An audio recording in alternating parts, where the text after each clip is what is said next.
If you're happy and you know it, clap your hands. If you're happy and you know it, do you know it? That's my question for today. If you are an exercise professional, if you're a healthy, fit, strong human being, if you're a coach, if you're somebody who wants to be healthy, fit and strong for the rest of your life, do you know what you should know? The fundamentals, the foundation of how to get fit, how to get strong, and how to personalize and customize your exercise program to suit your life or suit the people who you are writing an exercise program for, or you are creating a program that they can literally stay young and strong for a long time. And to me, that's one of the most exciting things about being an exercise professional. So if somebody gets injured, if somebody gets hurt, who can we blame? And I'm not a fan of any kind of blame. I like the idea of taking full responsibility. So if I get injured, who has to take responsibility for my body getting hurt? And there's probably two parts to that. If I put myself in the hands of a professional person, should I have done my due diligence on that person? So should I know if they're qualified? Do they have any experience? Do they actually know how the human body works? Do they know about all the things about me that they should know? Because sometimes an exercise program might be safe or an exercise might be safe, but it isn't safe for me or an individual person because the right questions weren't asked. So if I put myself in the hands of somebody who I trust, should I have created a reason to trust them? So then if I get injured, it will be my fault because I chose that exercise professional. And if I chose somebody who doesn't know their stuff or isn't qualified or doesn't know their anatomy and physiology or gave me a dumb exercise, that's not their fault, is it? It's mine because I chose that person. As an exercise professional, however, can you imagine what it's like if you were to injure somebody? So whether by ignorance or arrogance or both, and arrogance is very ugly, of course, because that's when you think you know everything and you don't. But let's say by either of those, you give somebody an exercise, and because of you, because of me as the exercise professional, because of us, a person gets hurt. So they get a sore knee or a sore shoulder or a sore back or an injury. And I think that as a professional, that's got to be a horrible thing. Imagine your client walking away from your session and that they are injured. They can't come to the next session or they can't come to several sessions. And for some people, that becomes the end of their exercise for the rest of their life. So they're never going to be young and strong for long because that was the catalyst that stopped them from exercising at all. So I don't imagine that you would ever want to be in that position. So that's from an injury point of view. But there's two parts to I think, injuring people. One is that you actually hurt their body. But what about if you waste their time? See, an injury, it can recover. If I get a sore knee or a sore shoulder or a sore back, it will probably recover over time. But if I waste somebody's time, they can never get that time back. If somebody wastes my time, it's not like I can replace it or buy some more or create some more. We only get 24 hours in a day. There are only 7 days in a week. There are only 365 days in the year, and we don't know how many years we're going to get.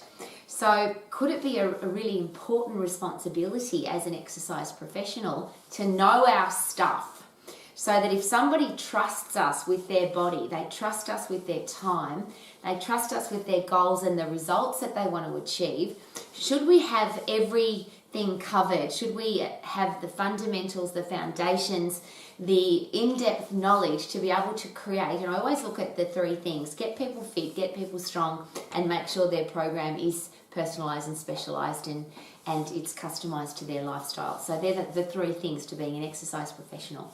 So what are the things that we need to know? And this is something that as an educator I deal with every day. Both ignorance and arrogance and a combination of the two. And I share that with you openly because that was me. I became literally a qualified exercise, and I wouldn't call myself a professional. I got a bit of paper when I was 15 years of age. And there was very few courses. There was one place you could go in Australia. I remember I'm a very old lady. And in 9 days, this original course was 9 days. And in that time, you learn anatomy, physiology, exercise programming, nutrition. You learn how to teach group exercise. You learn how to teach aquarobics. You had a first aid course. You learn how to teach people strength training. And you had to learn how to work in a gym. back then there was no personal training. It was just about being a gym instructor. 9 days. And the arrogance of me coming out of that program thinking that I knew anything. We didn't even skip over the top of those topics. But I literally got a piece of paper that said I was now a qualified fitness instructor. I could write gym programs, I could teach group exercise, I could teach aquarobics, and I supposedly knew how to handle a first aid situation.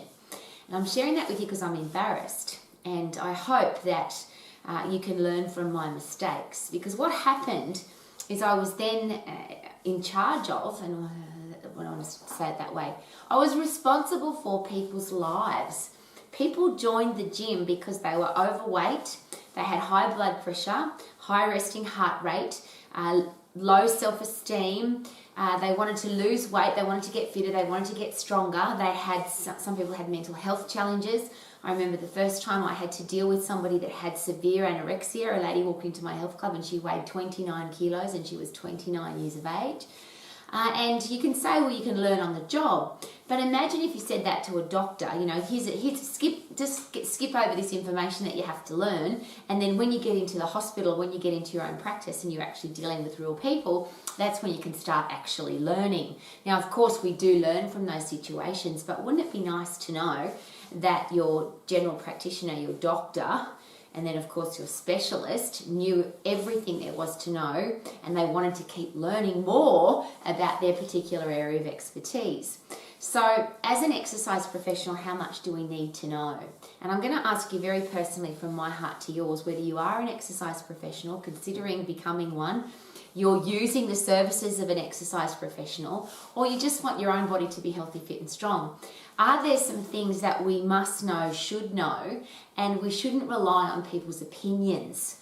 There seems to be a lot of regurgitating of other people's opinions. So I read that on social media, or they say, and I always ask, I wonder who they are. There's some things that we seem to have accepted as truth or fact, and we just keep saying them. Breakfast is the most important meal of the day. You should exercise for at least 20 minutes. You need to do 3 sets of 10. You need to do sit-ups to work your abdominals. And we list off these groups of things, and it seems that we then take that on board and then tell other people that it must be true. And I'm challenging you, please, to ask 2 questions about everything right now that you believe about the human body. If you want to be a true professional, these are the questions that I think every client, every person that we care about, every person that comes into our lives that we give advice to has the right to ask.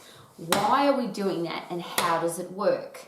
Do people have the right to ask you that? If you go and do somebody's class, or somebody writes you an exercise program, gives you advice about food or exercise, do you have the right to ask, why would you give me that, and how does it work? And would you expect not just a regurgitated answer, but would you expect that the person knows why, the exact reason why they're giving you that, and exactly how it works? So I'll give you some simple examples. If you are given a group of exercises, whether you're an exercise professional or you're receiving those as part of a program, there's a series of questions to ask about every single exercise, and I think, again, that we have the right to ask. Number 1 is, what's the result that you want to get from that exercise? So rather than somebody saying, here, do this exercise, what do you want it to do for you?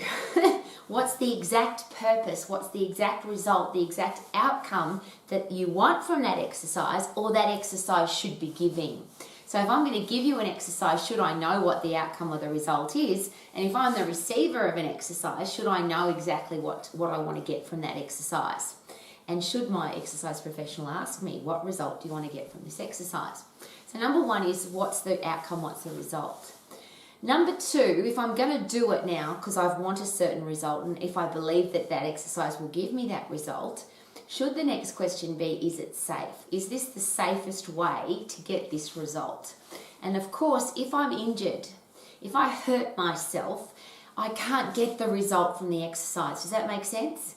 It doesn't matter how good that exercise is. If I'm busted or broken, or my joint hurts, or I'm injured, I can't do it. So is it possible, and I'll go a step further, should we know whether or not an exercise has a risk of hurting somebody right now or a risk of hurting them in the future. And often you'll hear people say, oh, if you've got a sore knee or if you've got a sore shoulder, don't do that exercise. Could that be a warning sign that says sometime in the future, if you've got an injury now and it's going to hurt that injury, exacerbate, there's a big word, that injury, could it be a really good idea not to do that exercise at all because it might have the capability of injuring you? And should we know that? Should we know why the exercise, why we would do it and how it works and what the risk factors are involved in that exercise? It's a bit like when you go to the doctor and they give you some medication. I would never accept from a doctor a medication. I want to know why you're giving it to me, how it works, and most importantly, what are the side effects of this medication? And do they outweigh the risks of, like the risks outweigh the benefit? What's the benefit and what's the risk? And as an exercise professional, I think it's really important for me to know what the benefit of the exercise is and what the risk of the exercise is. And if the risk is too high, should I be giving somebody that exercise? And I'm so passionate about this because, and I'll give you my 2 reasons. Number 1, I've hurt people, I've injured people, I've given people stupid exercises and I can't take that back. I've wasted their time and I've injured them because I didn't ask why and how. I didn't learn my anatomy and physiology. I just believed the people that taught me stuff. I just believed the people with years of experience or the people that had university degrees or the people that were already writing exercise programs. I just believed them. I was so impressed by them that I didn't ask any questions. So when they gave me exercises to do or they told me, Rowie, when you write a gym program, these are the exercises that you have to put into the gym program, I didn't ask. And the only reason I didn't end up in court is pure luck. Because if you injure somebody, please, and this is probably the most horrible outcome of hurting somebody, they have the right to sue you. They have the right to take you to court and take money out of your bank account because you were irresponsible or not responsible enough to learn about that exercise. And I'll give you probably the worst case scenario.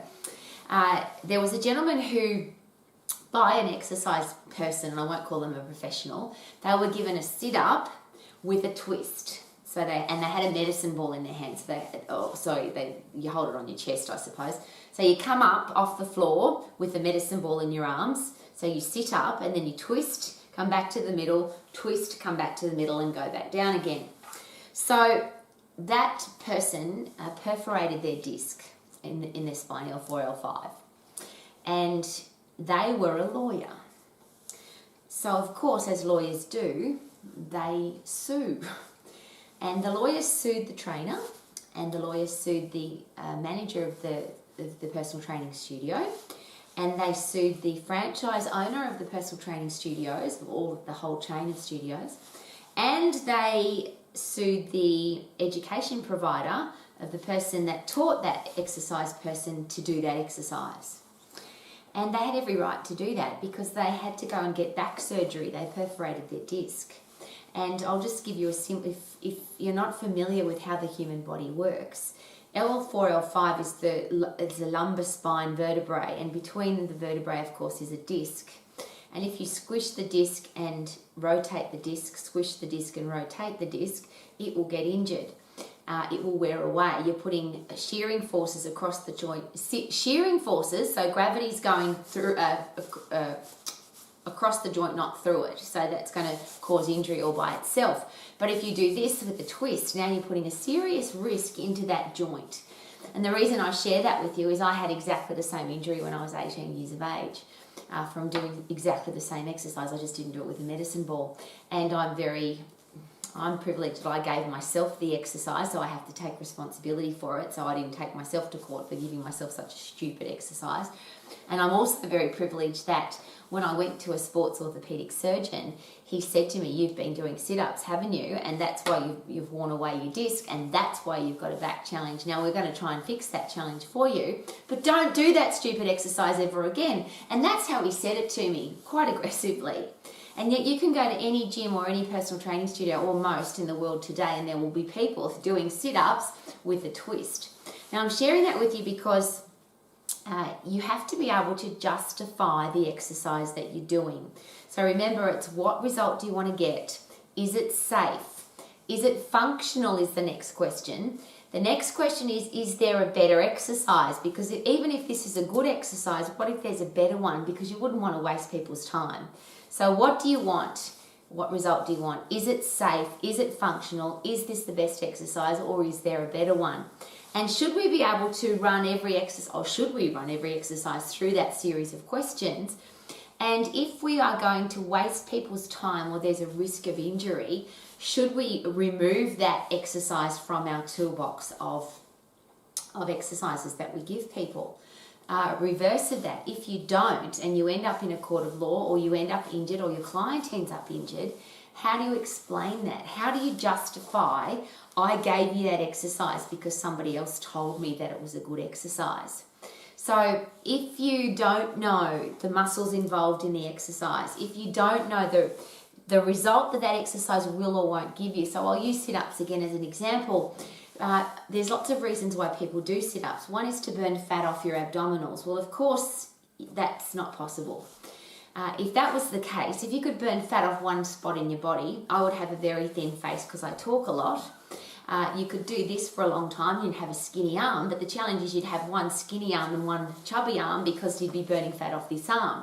If you chewed chewing gum, you'd have a skinny face. If you played piano, you'd have skinny fingers.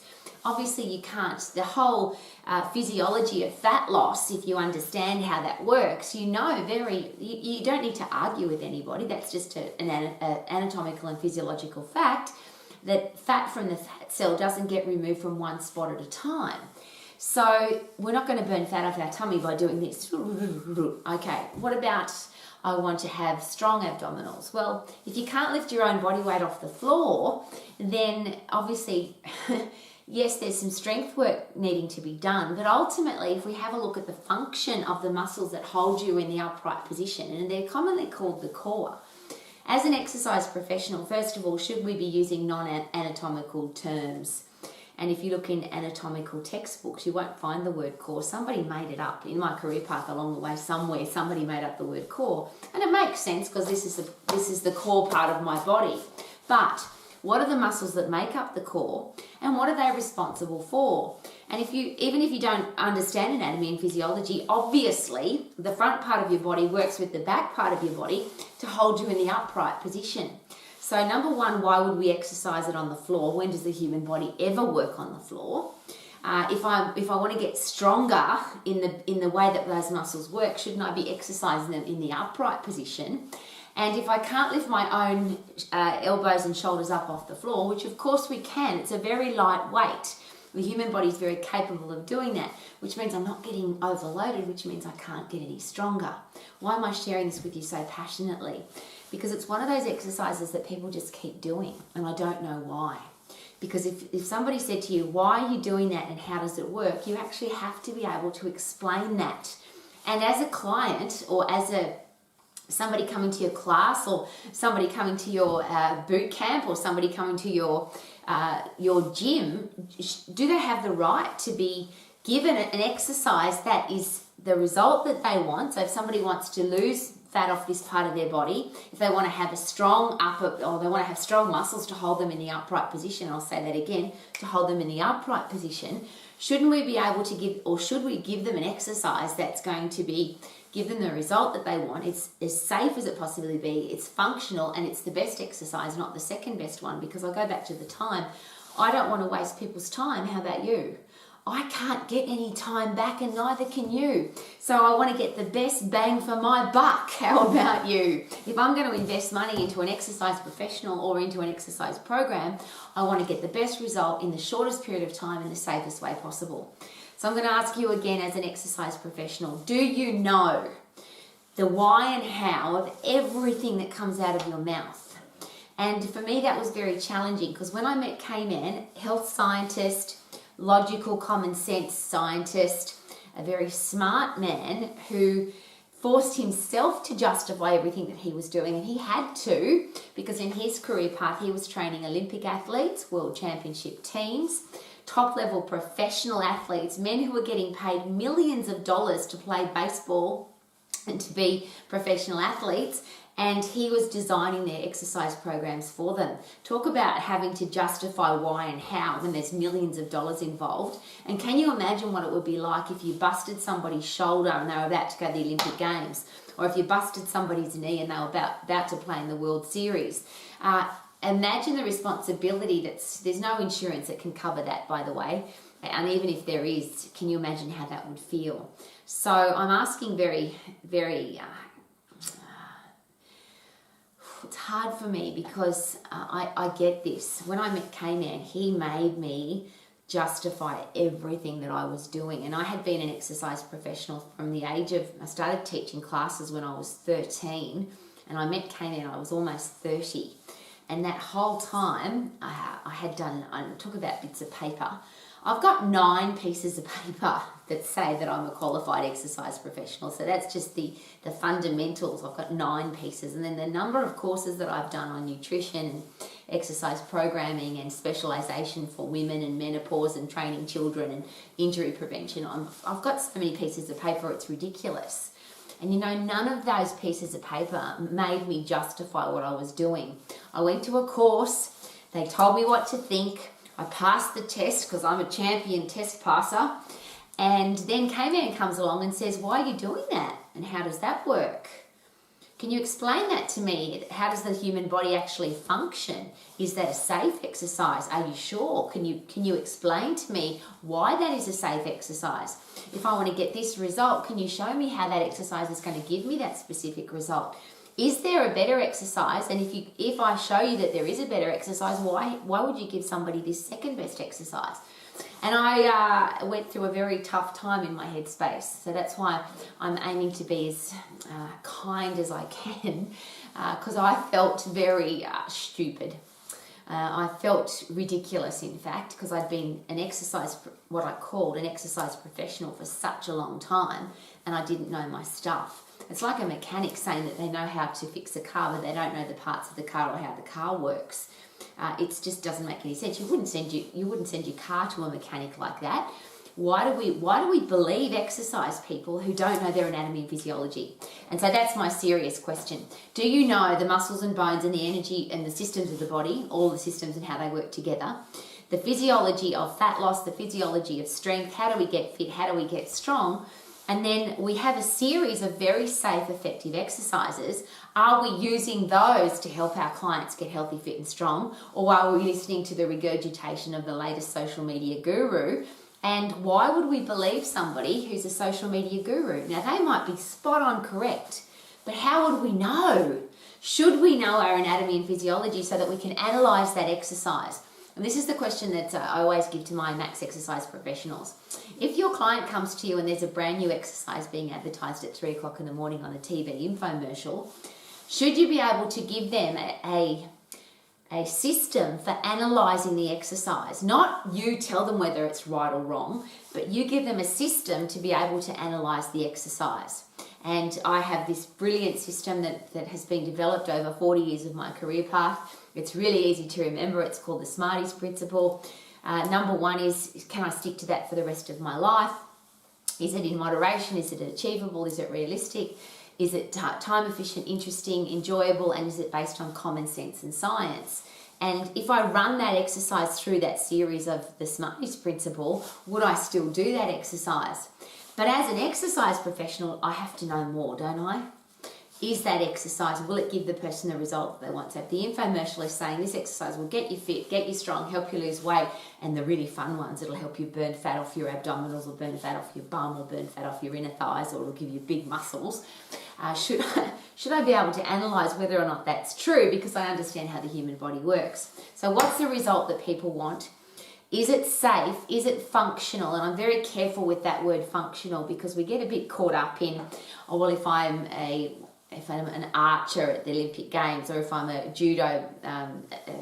professional judo fighter, or if I'm a tightrope walker, or if I'm a rhythmic gymnastics person, this is functional for my sport. Please be really careful with that word, because ideally, whatever sport or whatever activity your clients do, is it possible there's going to be a risk involved if it's a sport? So if somebody's a CrossFitter, or they're a powerlifter, or they're a rugby league player, or they're a boxer or a martial artist, or they ride horses, or they go mountain bike riding, there's a lot of things that they do that will put their body into high risk. But when I'm training somebody to get fit and strong, do I want to put their body into high risk when I'm training them? And I think that's a really important question. Isn't it my responsibility to make sure that every muscle, bone, ligament, tendon, joint in that person's body is as strong as it can possibly be? Is it my responsibility to make sure that person's heart, lungs, endocrine system, central nervous system are as fit as they can possibly be, so that when that person goes out to do their sport, they're so strong and so fit that the risk is reduced from their sport? So if somebody's going out to play rugby league, there's a serious risk that they're going to get injured. It's a really high risk sport. But if I train them in the gym, or if I train them in my studio, if I train their body in a high risk situation so that there's a risk of them getting injured while they're training, how irresponsible would that be? And I'm asking that question so passionately because I'm really nervous about the word function these days. I hear it thrown around all the time. Oh, it's functional for. And how about this? Is it functional for how the human body works? Does the human body actually work that way? And when I'm training somebody, shouldn't I get them as fit and strong as I possibly can in the way the human body works, so that when they go and do their sport, they're ready for the sport, not they're already half injured because I've given them exercises that hurt their joints. And I'm coming at you from a very personal point of view because I stand here as an old lady who's been exercising since I was 10 years of age, and I haven't missed a day of exercise since I was 10 years of age. And I have a lot of, overuse injuries because we give people so many ridiculous exercises that they don't need to do to get fit and strong. We just give them hours of long, boring, long, slow distance exercise, and I used to too. What a ridiculous thing to do, long, slow distance exercise. What for? To get a long, slow result. How about if I'm as fit as I can possibly be and as strong as I can possibly be, I can go and do anything, including Ironman and run marathons and climb mountains and do 24-hour races if I'm as fit and strong as I can possibly be. So I don't want to give people this old body that I've got, and I have wrecked my body because I didn't ask why and how. I didn't know my anatomy. I didn't know my physiology. I pretended. I was very arrogant, which is ignorance combined with arrogance. So you tell everybody, or you think you know everything. What I know now as an old lady is I don't know anything. I'm learning every single day, and I question myself every day. Regardless of what comes out of my mouth, I question, is that true? Why is that true, and how does it work? Why would you do that, and how does it work? Why are we saying that, and how does it work? And please, as an exercise professional, as a coach, as somebody who wants to be healthy, fit and strong for the rest of your life, please demand those answers from yourself, from your coach, from the person on the social media who's delivering information. Demand that the person who says you should do this exercise, if you're going to do it, then you should be able to have a very specific and strong reason for why you would do it and how it works. And if you don't get those answers, which is why I take full responsibility for my busted, broken body, because I didn't ask why and how. I just went and did the stupid exercises. And now every joint in my body is worn away and broken, and I have to deal very carefully. And I'm very privileged because I'm really fit because I do high intense sprinting activity, which means I'm exercising for not very long. I'm really strong because I do very strong, functional, fundamental exercises that work every single muscle and bone in my body without putting shearing forces across my joints, which means I can function as a human being because I'm really fit and I'm really strong. But that's not because of my exercise that I've been doing all my life. That's in spite of that. Everything that I did up until I met K-Man, who started demanding of me to be able to justify the exercises that I was doing stupid rubbish. And I'm embarrassed that I was doing stupid rubbish, and I have to take responsibility for it because it wrecked my body and it wrecked other people's bodies, and it stopped some people from exercising. And God forbid, but there are people I'm sure who are now dead because I didn't give them effective exercise. People have died of heart attacks and type 2 diabetes and cardiovascular disease, and probably went crazy because this stupid blonde woman gave them silly exercises because she didn't know her anatomy and she didn't know her physiology. Please learn from my mistakes. If I hurt myself, I have to take responsibility for that. But imagine hurting somebody else and having to take responsibility for that. Wouldn't that just be awful? So if you're happy and you know it, should it be the other way around? I know it and I'm happy. I know it and I'm happy because I'm confident in my knowledge. If you're happy and you know it, learn your anatomy. If you're happy and you know it, learn your physiology. If you're happy and you know it, then ask your client what they want and then make sure you can justify why and how. Wouldn't that be awesome? Ha ha ha ha ha ha ha.